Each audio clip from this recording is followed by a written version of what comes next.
Welcome back. So in this video we're going to talk just a little bit about things that can influence the success or failure of a business's ethics plan. And if you want to understand a corporation's ethical performance, there's usually kind of four factors that go into it. First of all, you get the leader's example.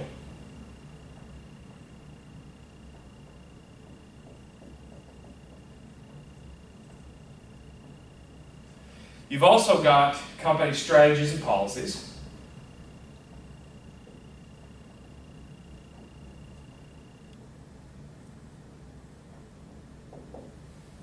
And organizational culture.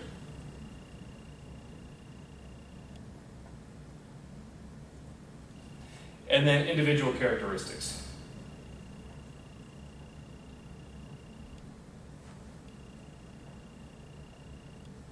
Hopefully that pen is showing it, but it looks like it is.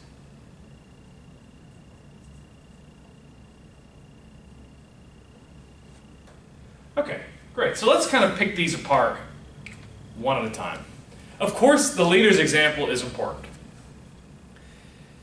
Leaders are probably the beacon of ethics and integrity in any organization.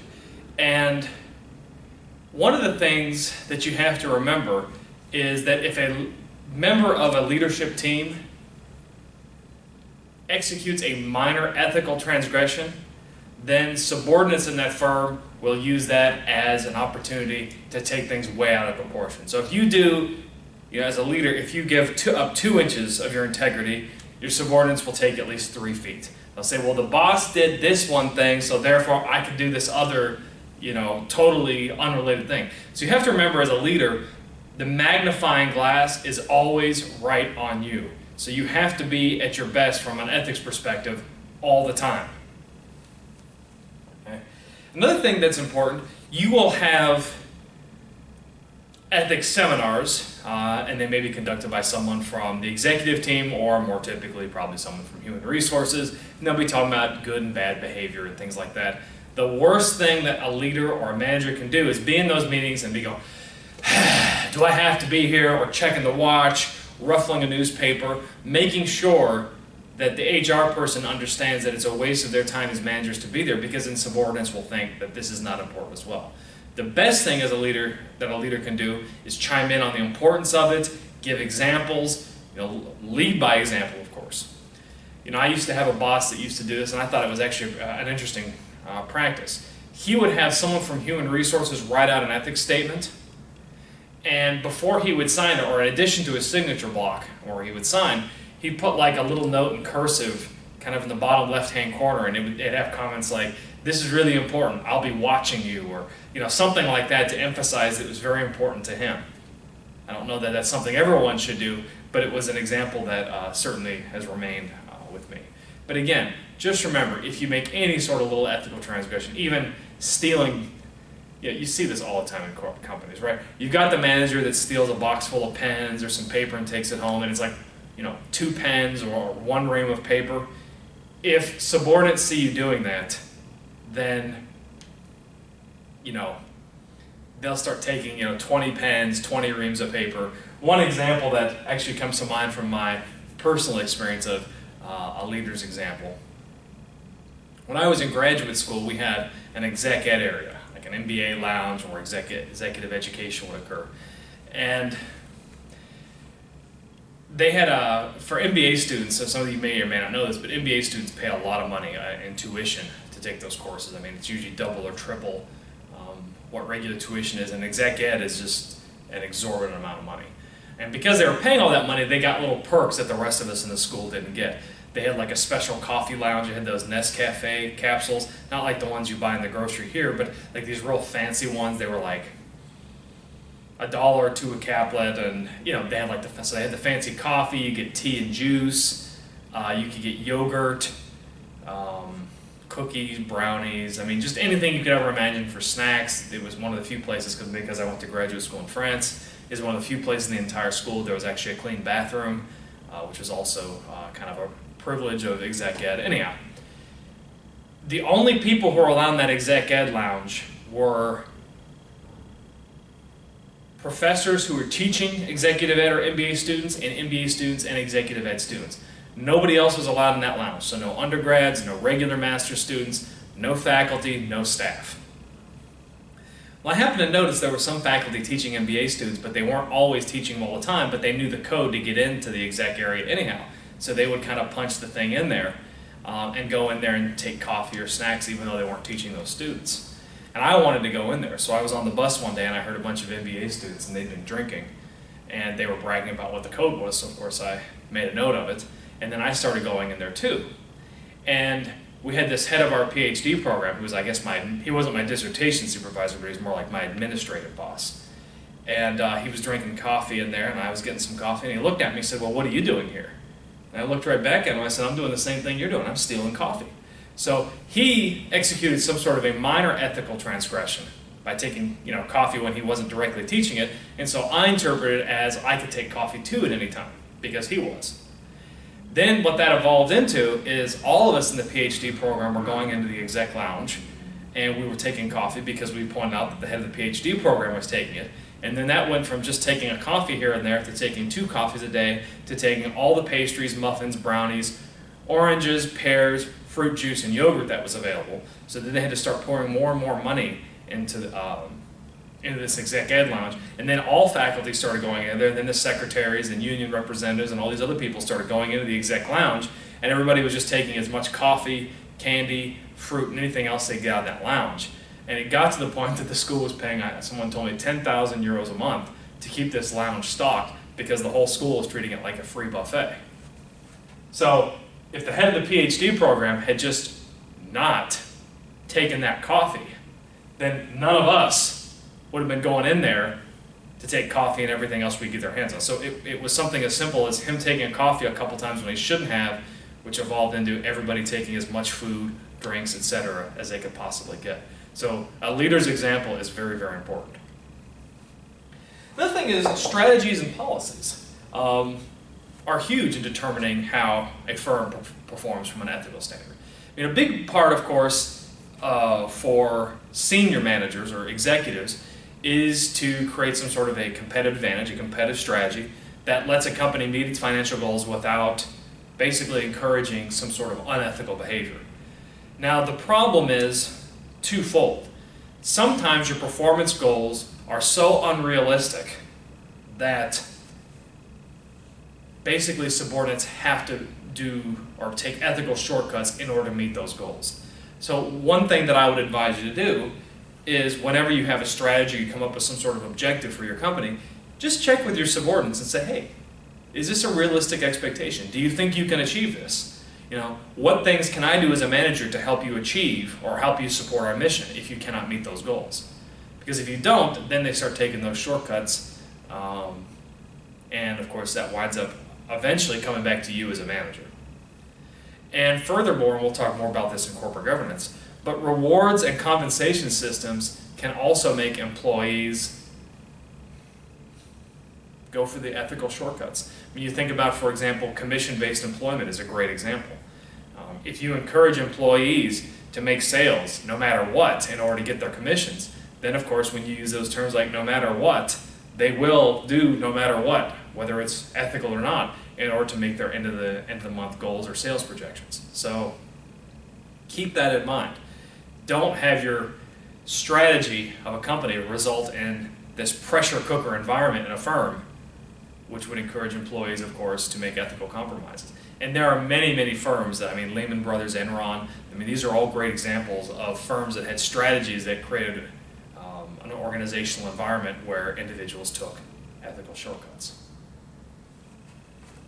Corporate or organizational culture is also important. Now, corporate culture, as a term, would be these values, norms, rituals, formal written down rules, any sort of material artifacts that exist in a company. And I'll probably give a couple examples of this. So we talked about 3 levels of corporate culture, or organizational culture. I'm just going to kind of draw this out in a little tree here, because this is important. You've got artifacts.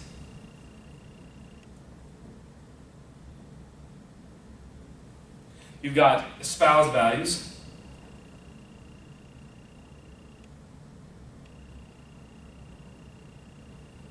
And then you've got tacit values, or underlying. Tacit.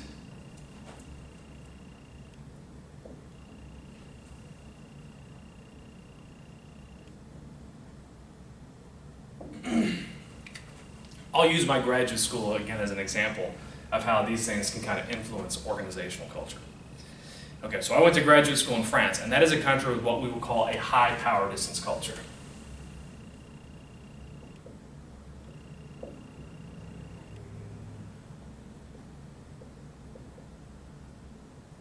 And maybe I should talk about high and low power distance. A good example of a high power distance culture means that you, for example, cannot just talk to your boss informally. You have to make an appointment. There's a degree of formality. There's a huge degree of distance between different levels in the chain of command of an organization. So in a high power distance culture, you wouldn't just wave to the CEO and have a little chat with them. No, you wouldn't do that. You might need to make an appointment, or maybe you wouldn't even greet the CEO at all. I was told that in some Japanese firms, they are kind of good examples of high power distance culture, that when the boss, the CEO gets in the elevator, everybody else gets out of the elevator to give the CEO the elevator all to themselves, that they were held in that high of a regard. I was in the military before. That's another example of a high power distance culture. For the most part, if you see a general, you don't just kind of greet them and call them by their first name and high fives. No, that's really not the way that works. It's because it's a high power distance culture. Low power distance culture would mean, of course, the opposite, where their managerial norms are more informal. Some great examples of this, of course, would be in Northern Europe, Scandinavia, which are low power distance, where your managers are generally seen as more as like coaches, mentors, or senior colleagues. I've heard stories how managers, they babysit each other's kids with their subordinates, they work out together, they do the sauna. They're really more like senior colleagues and junior colleagues than they are formal managers in a hierarchy. So we talk about corporate culture. When I was in graduate school in France, when we talk about artifacts, because these are material things that you can actually touch, artifacts very much reinforced the high power distance culture within the French business school, particularly with the cafeteria, the dining situation. So we had multiple levels of cafeteria service. For the students, that cafeteria was beyond disgusting. You could clean the toilets with that food. And it was all the more shameful that I went to graduate school in Lyon, which is supposed to be the gastronomic capital of the world. I mean, this food was really bad. I wouldn't, even when I was in the Army and working in corrections, prisoners and basic trainees got better food than what they served at that cafeteria in France for the students. That's how bad it was. And of course, you'd also wait in line for an hour, and half the time, by the time you got up there was no food anyhow. They'd run out. I mean, awful, awful, awful. That was for students. Now, because I was a Ph.D. student, I was also considered a part-time employee of the school. So half the week, I could eat at the staff cafeteria, which is where junior professors and employees of the school, like secretaries and administrators, could eat. And this wasn't great. I mean, you'd only get sick once or twice a month from eating the food, but I mean, at least you'd have to wait in line. You got a little bit better variety of food. I mean, it was still not as good as what I had in the Army, but it was okay. Now, if you were a senior professor, you could eat in the room next door, and it was the same food as what the regular staff got, but it was kind of in a separate room. If you were a department head, you could order from a 3-course menu at the cafeteria with wine, and you'd actually be served, and it was more like a restaurant experience. You got to have that experience. So it's a whole nother level of service, and it wasn't the same food at all. I mean, you could really get some nice food. I only got to have that kind of food twice during the entire Ph.D. program, when I defended the proposal for my thesis and when I defended the thesis itself. So that was very special. If you were the president of the university or one of his friends, you got to eat at his chateau behind the school, where he had what's called a majordome, which is like a butler who cooks, would serve like a Michelin-starred meal for the president and any of his guests. So food in France was actually used as a way to reify or make concrete power distance. And this is an example of artifacts representing corporate culture. So what you see is at different levels of analysis, there's different expectations for normative and ethical behavior. Okay? It's okay to feed nasty and disgusting food to students because they're students.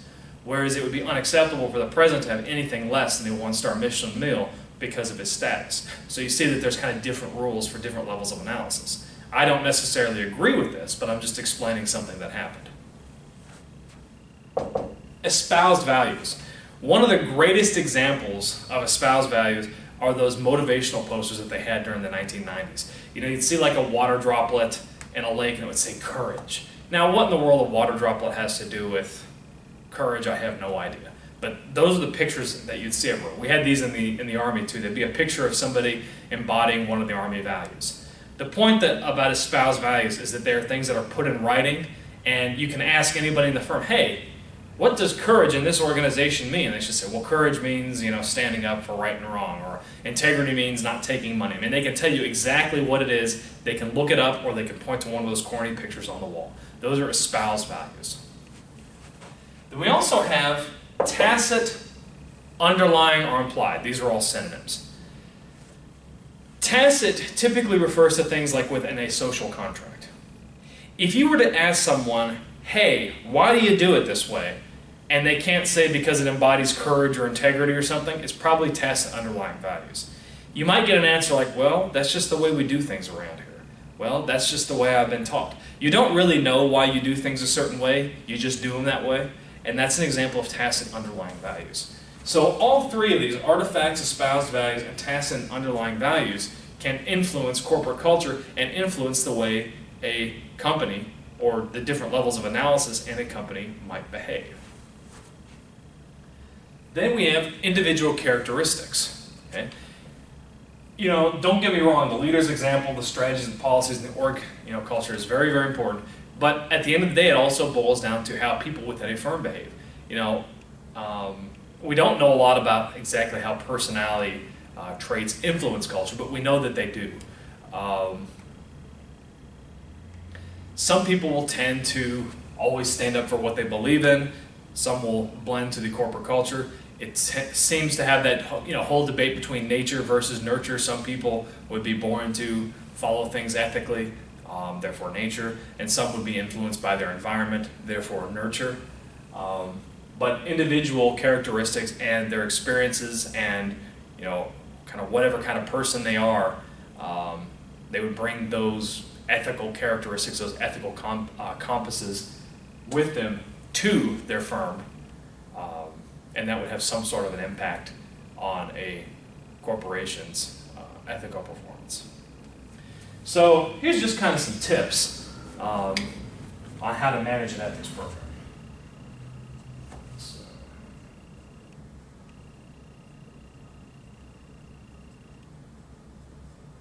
So how to manage an ethics program, or kind of a how to or don't do this kind of thing.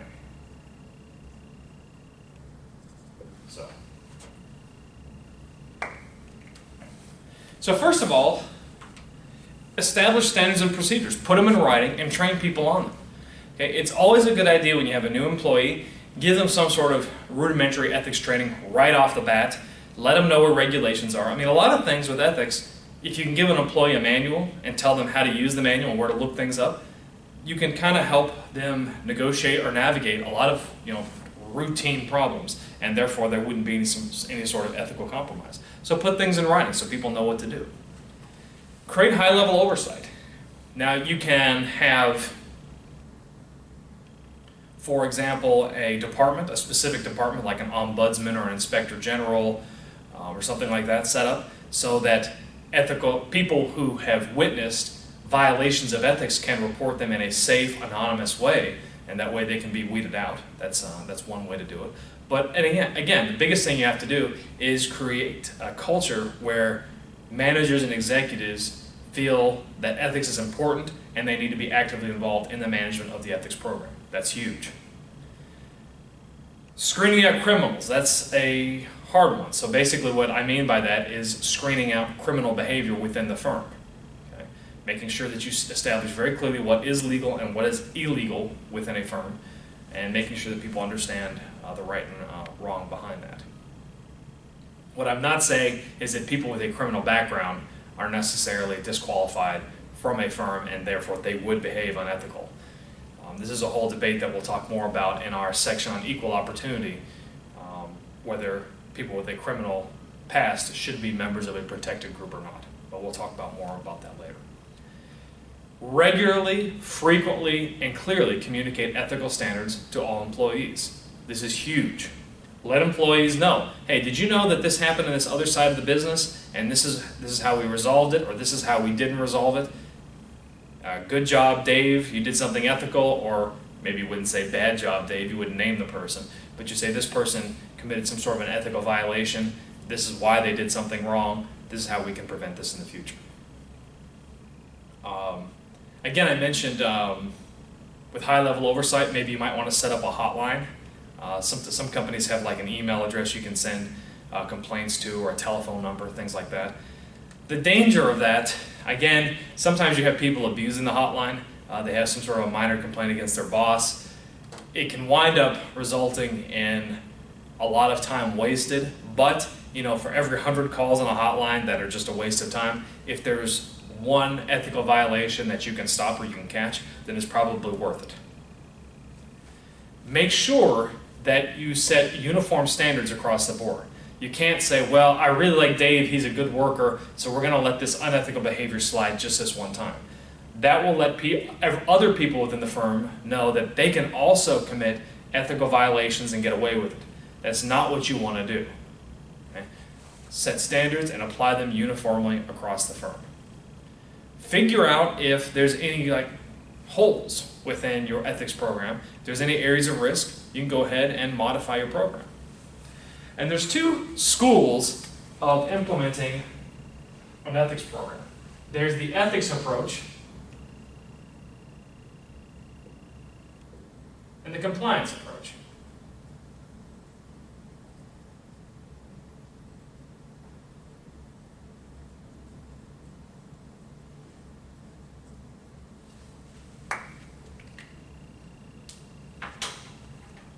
The ethics approach basically means you train your employees in critical thinking, and you teach employees to make decisions based on ethical values. Okay?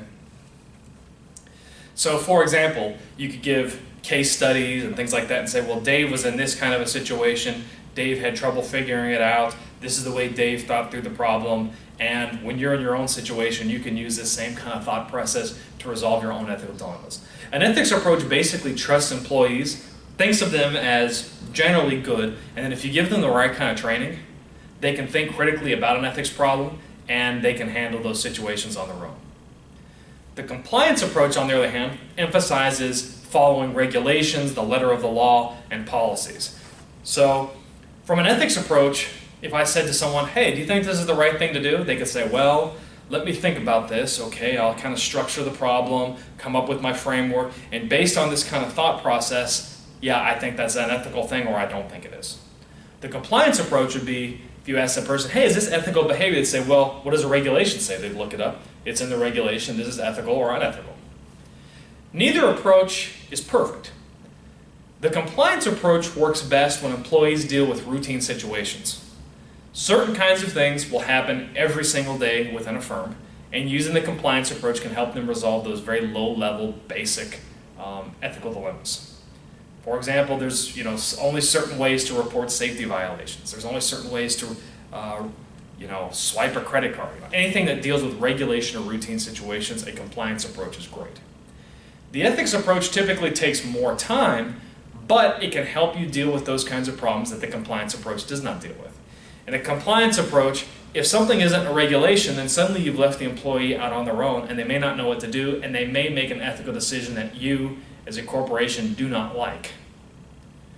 Whereas the ethics approach is slower, it takes employees longer to reason through a problem, it gives them more variety of decisions, but it can help them deal more with ambiguous situations. So the best approach is to combine the two and have an ethics and compliance program. Use regulations, rules, procedures, and laws, and let people know what those are and where they can find them, but also train them in critical thinking so they can reason through problems on their own if need be. So, what we have done is, in this module, we have given a very basic overview of business ethics. We're going to continue our module with a study of specific ethical principles. I'll give kind of some colloquial examples. It's one of my favorite sub-modules. I think we're going to have a lot of fun, and I'm looking forward to seeing you then.